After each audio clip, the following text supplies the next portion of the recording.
Volví al funeral de mi abuelo, y el esposo de mi madre me golpeó diciendo que esta ya no era mi casa. Volví a pronunciar mi propio nombre en voz baja apenas el taxi dobló por la calle del Arce, como si decirlo pudiera prepararme para entrar en esa cuadra sin sentir que estaba invadiendo un recuerdo ajeno. 11 años fuera. 11 años en los que la vida se me volvió aeropuertos, turnos, hospitales improvisados, idiomas mezclados y despedidas rápidas. Y aún así, ver esa hilera de árboles, ese pavimento con las mismas grietas, el mismo bordillo torcido frente a la casa, me hizo respirar como si por fin hubiera llegado a algún sitio real. La casa seguía ahí, victoriana azul, porche de madera, el arce grande al lado, el que mi abuelo cuidaba como si fuera un hijo. Tenía la pintura algo opaca, pero la silueta era la misma que yo llevaba en la cabeza desde que me fui. El mensaje del funeral seguía abierto en mi móvil, como si necesitara verlo una vez más para convencerme de que no era una confusión. Falleció. Sábado. 2 de la tarde. Le pagué al conductor, bajé con la bolsa de equipaje colgándome del hombro y subí los escalones. No estaba pensando en pleitos ni en herencias ni en nada que no fuera entrar, ver a mi madre, abrazarla aunque fuera incómodo, y pasar la noche donde tenía que pasarla para mañana despedir a mi abuelo como se merecía. Toqué. Ni siquiera alcancé a enderezarme cuando la puerta se abrió. Mi madre estaba ahí, sí, pero no fue su cara lo primero que vi. Fue un hombre. Grande. Más alto que yo, o por lo menos se veía así desde el umbral. Ancho de hombros, pecho inflado como si el aire le perteneciera. Una camiseta de fútbol pegada al torso y esa expresión segura de quien cree que no hay consecuencias para nada. Yo abrí la boca. Mamá. No terminé. El puño me llegó a la mandíbula con un golpe seco, directo, sin aviso, sin escalera de tensión. Solo impacto. Sentí un chasquido caliente, el crujido de piel abriéndose, el sabor metálico llenándome la boca. Retrocedí por instinto y por reflejo, un par de escalones, tambaleando. La bolsa se me resbaló del hombro y cayó al suelo con un golpe sordo, la cremallera abierta por el impacto, ropa desparramándose en la entrada como si mi vida se hubiera vaciado ahí, a la vista de cualquiera. El taxi ya estaba alejándose. Vi las luces traseras hacerse pequeñas y desaparecer por la esquina, como si hasta el conductor hubiera entendido que no debía quedarse. Me toqué la mandíbula con la punta de los dedos. Dolía, sí, pero no había la sensación de hueso suelto ni de mordida desalineada. La moví de lado a lado con cuidado. Nada roto. He tenido peores, pensé, y me odié por pensar eso en mi propia casa, frente a la puerta de mi abuelo. Mi madre apareció detrás del hombre, con la mano cubriéndole la boca, la piel pálida como papel. Sus ojos estaban abiertos, pero no se clavaban en los míos, miraban a algún punto al costado, como si verme sangrar fuera algo que no podía procesar. Alejandro, dijo, pero la palabra le salió ahogada. Piérdete, gruñó el tipo, como si estuviera espantando a un perro, y extendió un brazo para bloquearla. Esta ya no es tu casa. Me enderecé. Tragué saliva con cuidado, sintiendo el corte del labio. Miré al hombre sin bajar la cabeza, por pura dignidad más que por valentía. ¿Quién eres tú?, pregunté, con la voz más calmada de lo que me parecía normal. Me respondió con una sonrisa corta, arrogante. Soy el que vive aquí, dijo, y la frase venía cargada de y tú no. Mi madre se obligó a hablar. Alejandro, este es Ricardo. Mi marido. Marido. 11 años es mucho tiempo. Lo sabía. Yo mismo había aceptado, cuando vi aquella notificación en redes 2 años atrás, que mi madre había rehecho su vida. Hasta me alegré por ella desde la distancia, con esa alegría que uno se permite cuando la felicidad de alguien no interfiere con la propia. Pero esto era otra cosa. Ese hombre plantado en el umbral de mi abuelo, hablando como dueño, golpeándome como si yo fuera un intruso. Me agaché, recogí la bolsa y metí como pude la ropa que había salido. Me limpié la comisura del labio con el dorso de la mano. Vi sangre en mi piel. Respiré una vez. Hondo. Vine por el funeral, dije. Es mañana. Solo vine por eso. Ricardo soltó una risa real, de esas que no disimulan. Tu abuelo está muerto, chico. Lo dijo como quien cierra una puerta con palabras. Tu madre siguió con su vida, y con esta casa. Señaló con el pulgar hacia atrás, hacia la fachada azul, hacia el porche, hacia el lugar donde yo había aprendido a andar en bicicleta y donde mi abuelo me había enseñado a arreglar cosas con las manos. Es mía ahora, añadió. Así que date la vuelta y arrastra de regreso a cualquier agujero del tercer mundo donde hayas estado jugando al héroe. Sentí el calor subirme por el cuello, no solo por la humillación, también por la forma en que escupía mi vida como si fuera un chiste. 11 años en Médicos Sin Fronteras no me habían enseñado a tragarme todo. Me habían enseñado a respirar cuando todo se incendia, a controlar el temblor de las manos, a no reaccionar con lo primero que quema. Aún así, escuchar eso frente a mi madre, frente a la casa de mi abuelo, me apretó algo por dentro. Noté movimiento a los lados. La señora González, la vecina de enfrente, había dejado la manguera en el aire. 2 niños, los Delgado, quedaron congelados sobre sus bicicletas con la rueda girando despacio. Cortinas agitándose como párpados curiosos a lo largo de la cuadra. El barrio entero estaba mirando el espectáculo. Yo alcé la vista y fijé los ojos en Ricardo. Esta casa no es tuya. La sonrisa se le cayó un poco, como si no esperara resistencia. Ah, ¿no? Soltó. La escritura está a mi nombre. Ha estado por 11 años. Mi madre, detrás de él, se puso todavía más blanca, si eso era posible. Y ahí entendí que ella no era cómplice. Era otra cosa. Cansancio. Miedo. Una forma antigua de evitar conflictos a cualquier costo. Eso es imposible, escupió Ricardo. Tu madre heredó todo. El testamento estaba claro. Yo asentí lentamente, como si estuviera escuchando a alguien que no sabe lo que dice. El testamento le dio cosas personales y dinero, respondí. Pero la casa. Metí la mano en la bolsa con cuidado, como si el movimiento fuera parte de un ritual. Saqué un sobre manila, arrugado por el viaje, por las horas, por haberlo cargado como si fuera un órgano vital. Lo sostuve a la altura del pecho. La casa nunca estuvo en el testamento. Ricardo frunció el ceño. ¿Qué diablos es eso? Tu problema, dije, y saqué los papeles. Notarizados. Con sellos. Con firmas. Con fechas. A veces la gente cree que las cosas importantes suenan heroicas. No suenan a nada. Son hojas. Tinta. Burocracia. La diferencia entre dormir dentro o fuera de una puerta. Mi abuelo me transfirió la propiedad antes de que yo me fuera, continué, hablando despacio, para que cada palabra entrara. Registrado. Legal. Desde junio de 2013. La cara de Ricardo pasó por varios cambios, tan rápido que me dio casi risa, primero confundido, luego irritado, luego algo parecido a alarma. Estás mintiendo. Puedes llamar al registro de Madrid, le dije. Número de caso PR 2130-8847.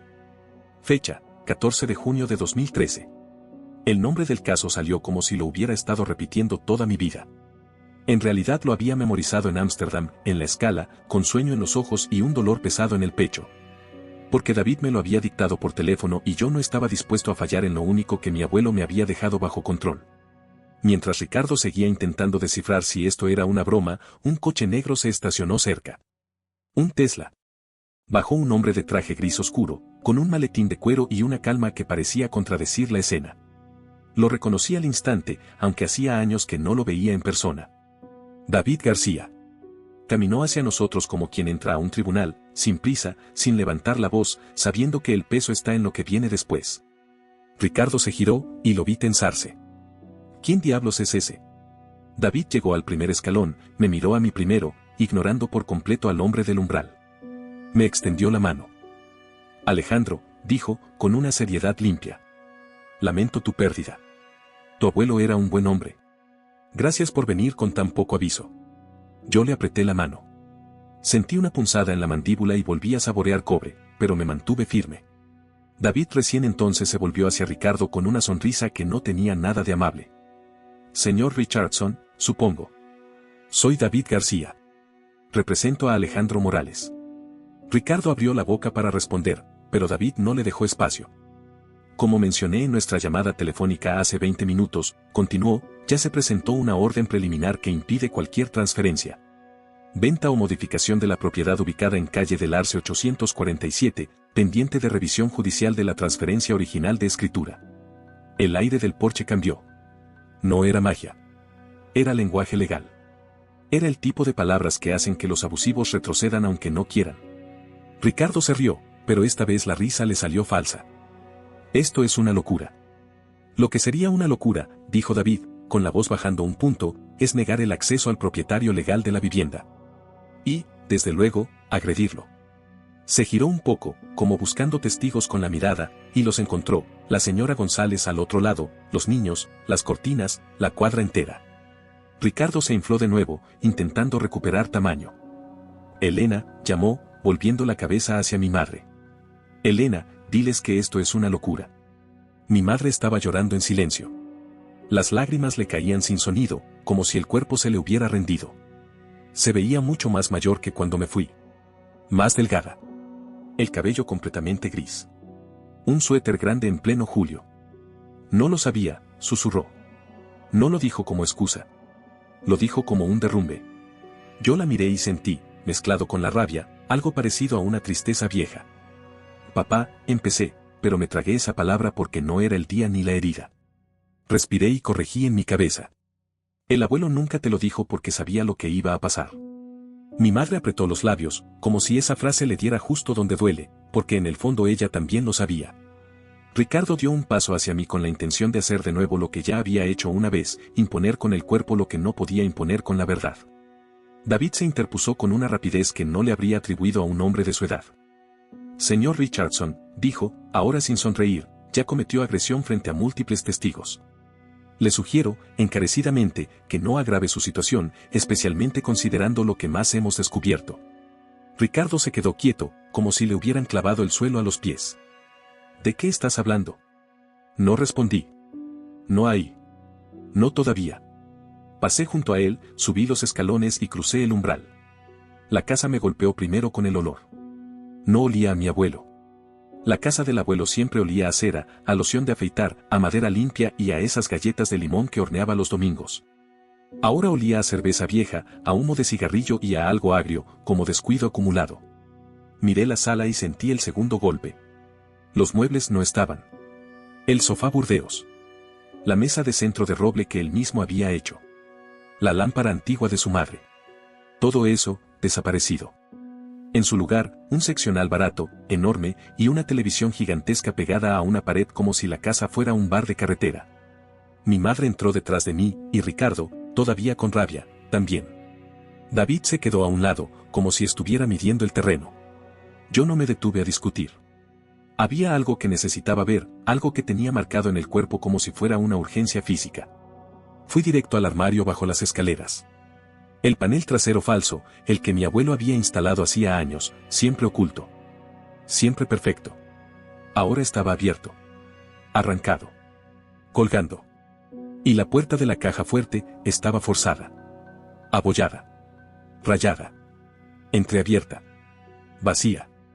Sentí el estómago hundirse en una frialdad inmediata, como cuando te dan una noticia que te cambia la sangre de temperatura. Me quedé quieto un segundo, con la mano en el borde metálico, mirando el hueco donde debían estar las cosas que mi abuelo guardaba como si fueran parte de su alma. Tragué saliva. Me giré lentamente. ¿Dónde está? Pregunté. Mi voz me salió demasiado calmada. Esa calma que conozco bien, la que aparece cuando algo dentro de mí está a punto de romperse. Ricardo cruzó los brazos y sonrió, satisfecho. ¿Dónde está qué? Lo que había aquí, dije, señalando. Sus documentos. Sus cartas. Todo. Ricardo se encogió de hombros como si hablara de basura. No había nada importante. Solo fotos, papeles viejos, porquería sentimental. Miré hacia el suelo del armario y vi trozos de papel desgarrado. Me agaché. Tomé uno. Reconocí la caligrafía al instante, aunque hacía 11 años que no la veía escrita para mí. La letra de mi abuelo. Y en un pedazo de sobre, aún legible, estaba mi nombre, Alejandro. Mi pecho se apretó de una manera que no tenía nada que ver con la mandíbula. Levanté la vista, sosteniendo el papel. ¿Abriste esto? Ricardo no lo negó. Solo se encogió. ¿Y qué? ¿Dónde está la carta? Pregunté, sin alzar la voz. La que estaba dentro. Su sonrisa se ensanchó, como si disfrutara el daño. La quemé. La palabra cayó en la casa como un objeto pesado. Basura sentimental, añadió.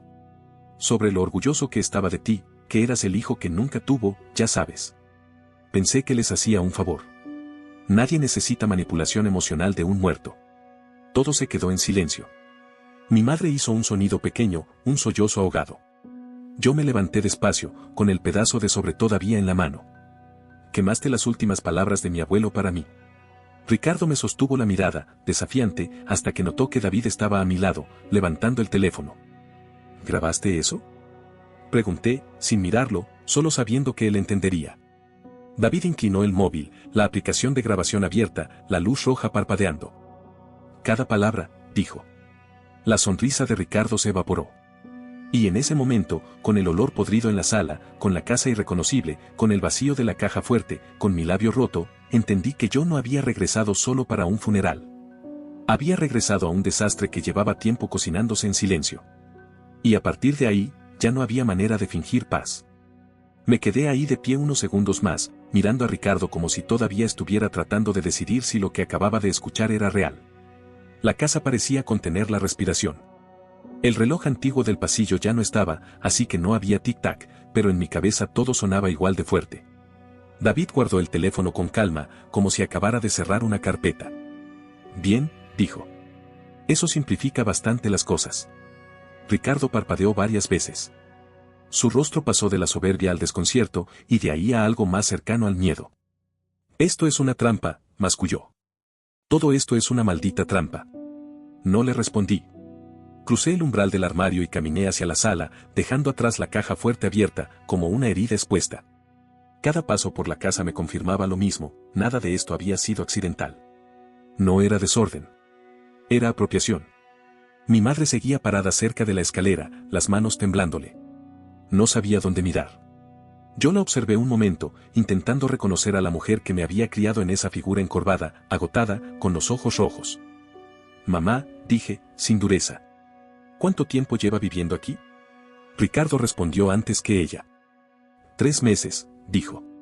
Cuando el viejo empezó a empeorar. Mi madre asintió, lenta.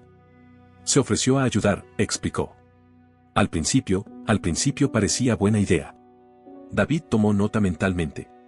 Yo seguí caminando, ya sin pedir permiso. Pasé la mano por la pared del pasillo. La pintura era reciente, barata. Había manchas mal cubiertas. El abuelo jamás habría permitido eso. ¿Dónde están los muebles del salón? Pregunté. Ricardo se encogió de hombros otra vez. Se vendieron. Eran viejos. No tenían valor. Sentí una presión en la nuca, una mezcla de rabia y algo más frío, más peligroso. Me giré despacio. Eran de mi abuelo. Y ahora están en otro sitio, replicó. La vida sigue. David dio un paso al frente. Señor Richardson, dijo, vender bienes de una propiedad que no le pertenece, sin autorización del propietario legal, constituye apropiación indebida. Especialmente cuando se hace mientras el dueño está fuera del país. Ricardo apretó la mandíbula. Yo vivía aquí. Era mi casa. No, respondí, con voz baja. Nunca lo fue. Hubo un silencio pesado. Mi madre dejó escapar un sollozo, esta vez más fuerte, como si algo dentro de ella se hubiera quebrado al fin. Ricardo, dijo. ¿Qué hiciste? Él la miró, molesto. Te estaba protegiendo. Todo esto iba a ser tuyo. Ese chico apareció de la nada y ahora quiere quitártelo todo. No apareció de la nada, dijo David. Es el propietario desde 2013. Ricardo negó con la cabeza, como si repetirlo pudiera hacerlo falso. Elena, diles algo. Diles que no pueden hacer esto. Mi madre dio un paso atrás. Literalmente se alejó de él. Lo vi claro en ese gesto, era la primera vez que ponía distancia. No me golpees más la realidad, susurró. Ya hiciste suficiente. Ricardo se giró hacia mí con rabia renovada. Esto no ha terminado. Sí, respondí. Acaba de empezar. David sacó de nuevo el teléfono. Voy a llamar a la policía, anunció. Puede irse por su cuenta o puede esperar aquí. Ricardo soltó una risa nerviosa. No pueden echarme. Vivo aquí. Su invitación ha sido revocada, dijo David. Por el propietario. Y por su esposa. Miró a mi madre. ¿Es correcto, señora Richardson? Mi madre dudó apenas un segundo. Luego asintió. Sí. Ricardo la miró como si no la reconociera. Elena. Vete, dijo ella, sin levantar la voz. Por favor. Él buscó un ángulo, una grieta, algo a lo que aferrarse. No encontró nada. Dio media vuelta, fue al perchero, el de mi abuelo, el único que quedaba, agarró una chaqueta y salió dando un portazo que hizo vibrar los cristales. Un segundo después escuché el motor arrancar con furia y el coche alejarse derrapando. La casa quedó en silencio. Un silencio espeso, incómodo, lleno de cosas que nadie quería decir todavía. David guardó el teléfono. No llamé aún, dijo. Quería ver si se iba solo. Me toqué la mandíbula otra vez. El dolor estaba ahí, creciendo. Quiero presentar cargos, dije. Bien, asintió. Lo haremos esta tarde. Se volvió hacia mi madre. También necesitaremos un inventario de lo que se llevó o vendió. Ella se dejó caer en las escaleras como si las piernas ya no la sostuvieran.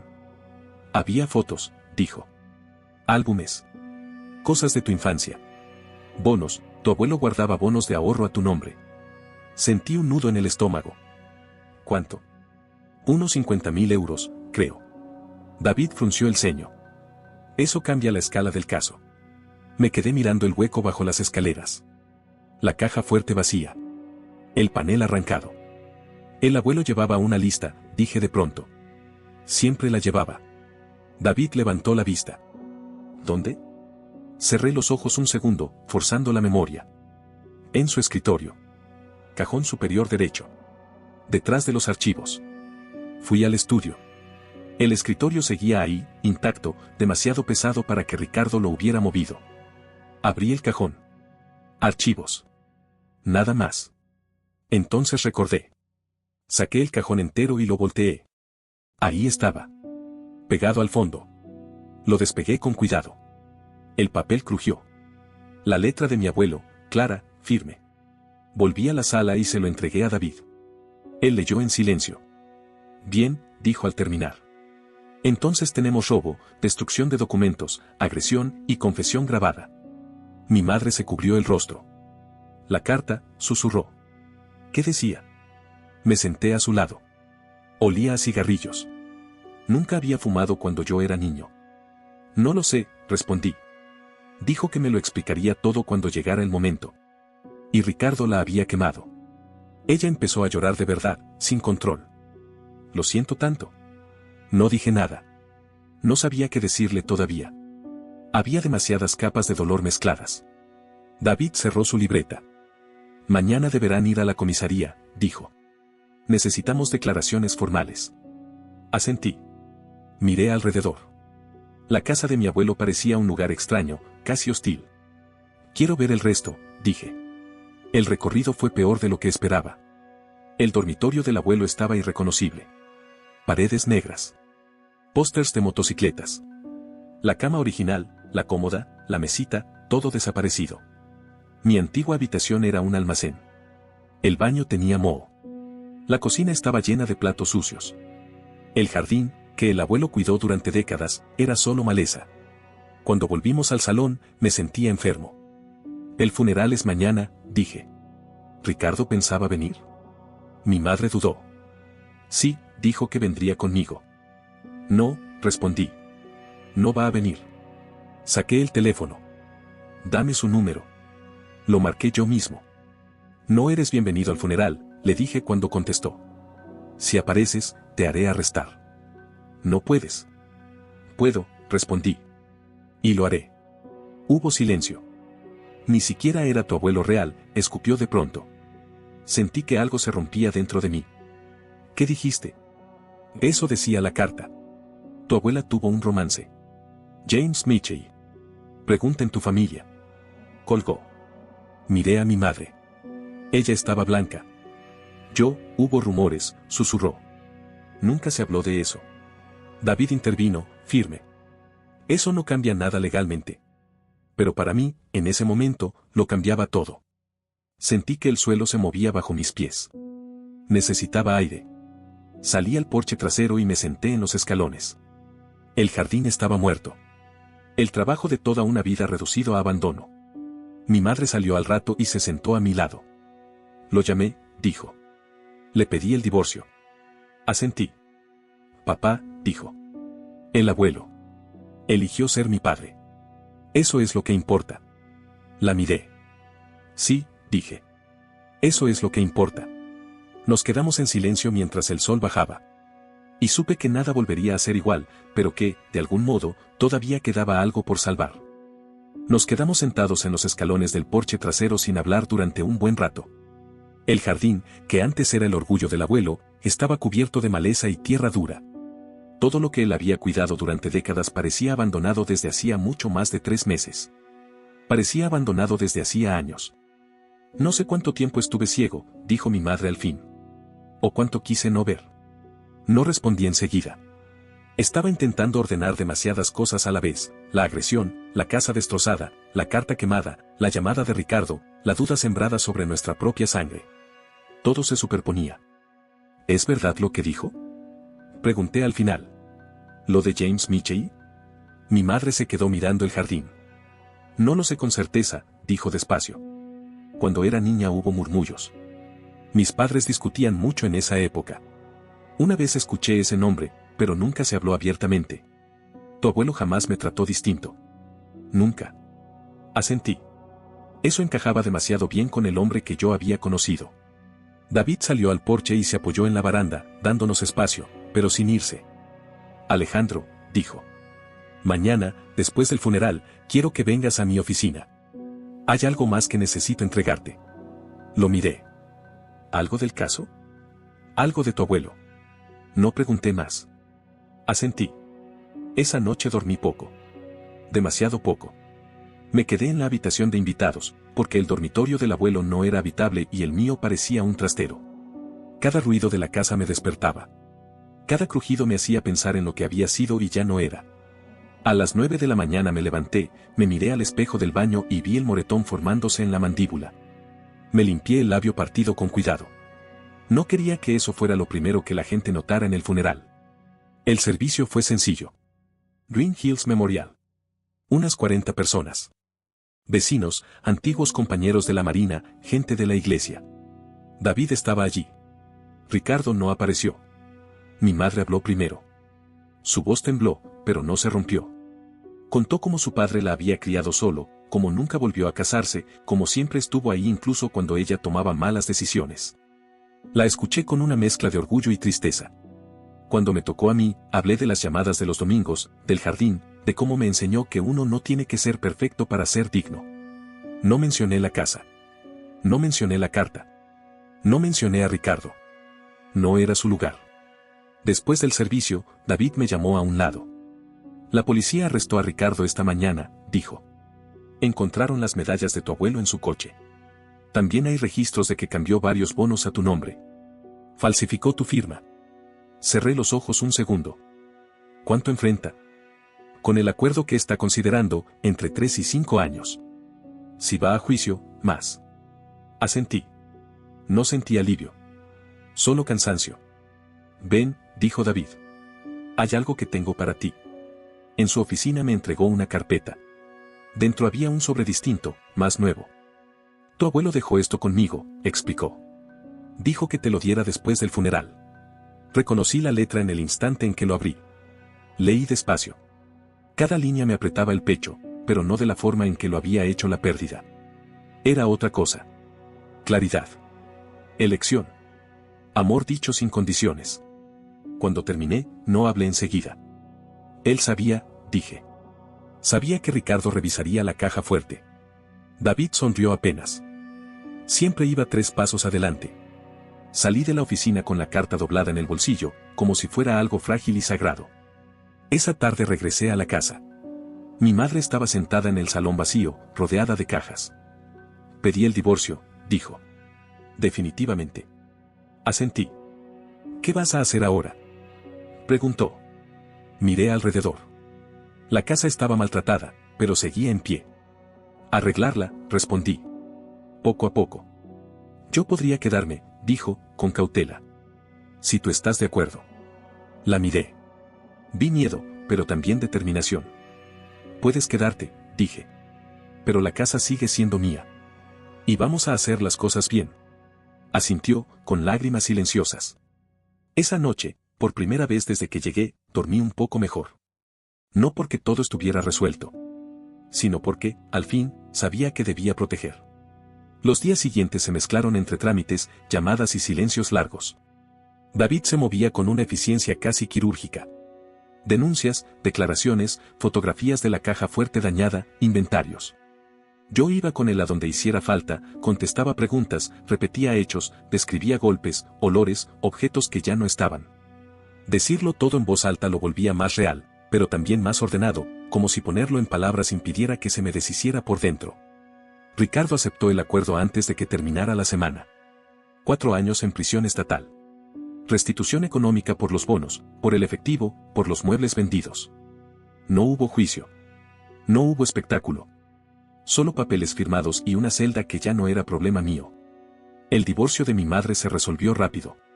90 días. Sin peleas. Sin intentos de reconciliación. Ella no volvió a mencionarlo. Ni una vez. Como si hubiera decidido cerrar esa puerta para siempre. Antes de volver a Kenia, contraté a una empresa para revisar la casa de arriba a abajo. Electricidad, tuberías, estructura. Nada irreparable. Descuidada, sí. Maltratada, también. Pero firme. Como él. La casa está cansada, me dijo uno de los técnicos, pero no está rota. Me fui 2 semanas después del funeral. Dejé a mi madre instalada en el dormitorio de invitados, con una lista clara de límites y otra de prioridades. Yo me encargaría de las finanzas. Ella, de devolverle dignidad al lugar. Nada de vender. Nada de ayudas externas. Nada de improvisar. Llamábamos todos los domingos a las 9 de la mañana, hora de Madrid. Al principio hablábamos poco. Cosas prácticas. Reparaciones. Jardineros.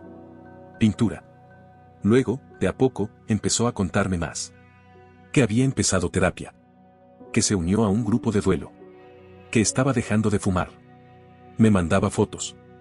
Primero de la sala limpia, luego del jardín despejado, después de la cocina pintada de nuevo. Un día me envió una imagen que me detuvo, el viejo sofá burdeos del abuelo, de vuelta en su lugar. Lo encontré en una tienda de segunda mano, escribió. Lo reconocí al instante. 6 meses después, me mandó otra foto. El dormitorio del abuelo. Restaurado exactamente como estaba. La cómoda.